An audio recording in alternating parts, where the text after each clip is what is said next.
Okay, so preferred stock, okay? Um, it is here's our liabilities plus equity. The safest, highest seniority, as we call it, piece is your liabilities. Okay, between these two, the liabilities are always senior, and within liabilities, there's even a tiering. So the senior debt, this is the safest uh, part of the balance sheet. It's going to be first to pay. So whatever happens to the company, if they start off with like $100 worth of assets, um, if they go down to $50 worth of assets because they take losses, and you had $20 of senior debt, they're going to get paid first of that loss. Okay, that $50 that remains, the first money out is going to go to the senior debt. If there's any left, it goes next to this subordinated debt. And then your trade liabilities is like your accounts payable. Okay, so there's an order here of if things go badly, who's going to have first feeding of the trough. Okay, and the most senior debt holders, they have structured their loan and or the bond or whatever it is to have first recourse to the company's assets. So once the liabilities are all satisfied, even within equity, there is preferred stock, which has a higher preference or priority than common stock. Common stock is just the leftovers. Whatever is left over is going to go to the common. And that could work out because all these people have a fixed amount of return. So if the company does extraordinarily well, all the benefit will accrue to these people. But they're also the first to take any losses. So this concept of seniority is also really important in corporate finance.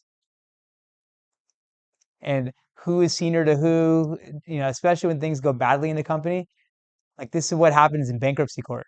All these people fight with each other to go over the scraps. And oftentimes what will happen is that these people will get wiped out. They'll get nothing.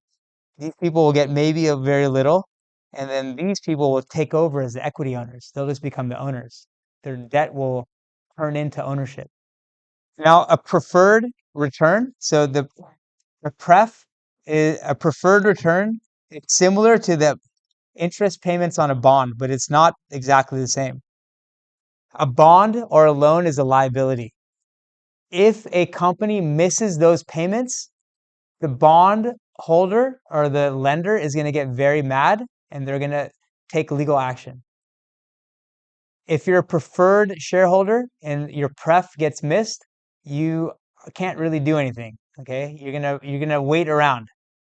Okay, so the preferred return, as it's called, is similar in that it's usually gonna be some percentage, like 5%. It's stated similarly to how a coupon for a bond is, but it's legally not the same because the company can skip that pref and still be okay and not be in bankruptcy. Okay, so this is why a preferred shareholder is junior to a bondholder. They don't have the same rights. They don't have the same guarantee of a payment. Okay, there are also two different types of preferred stock: cumulative preferred and non-cumulative. Cumulative is if the company misses that coupon payment to the preferred stockholder, it accrues. It's not like the company can get away with it. Once they have the cash, they have to pay for the back payments plus the current ones. There's non-cumulative preferred stock where if a company misses the payment, move on. Okay? That money is gone.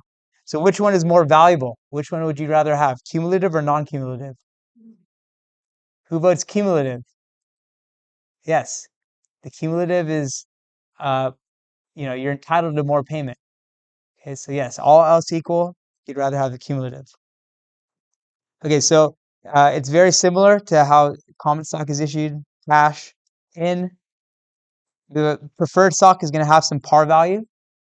This par value is actually important because the coupon is going to be like 3%, but it's 3% of the par value. Okay, so just like in a bond, the coupon is paid as a percentage of the par value. It's the same with preferred stock. Okay, so in this case, we issued 1,000 shares of $50 par value stock. It has an 8%, you can think of it as a coupon, and it's issued at $55 a share. So that's how we got this 55,000. 50,000 is going to be recorded at par value, and then just like common stock had to paid in capital in excess of par, we have this paid in capital in excess of par for preferred. Okay, and then you can see how this is all going to get arranged in the balance sheet. Paid in capital, you can have preferred, you can have your common, and you're going to have, and again, these are recorded at the par value. Then you have these two for all the capital that was paid in excess of par. Then you have retained earnings, and then you have your total.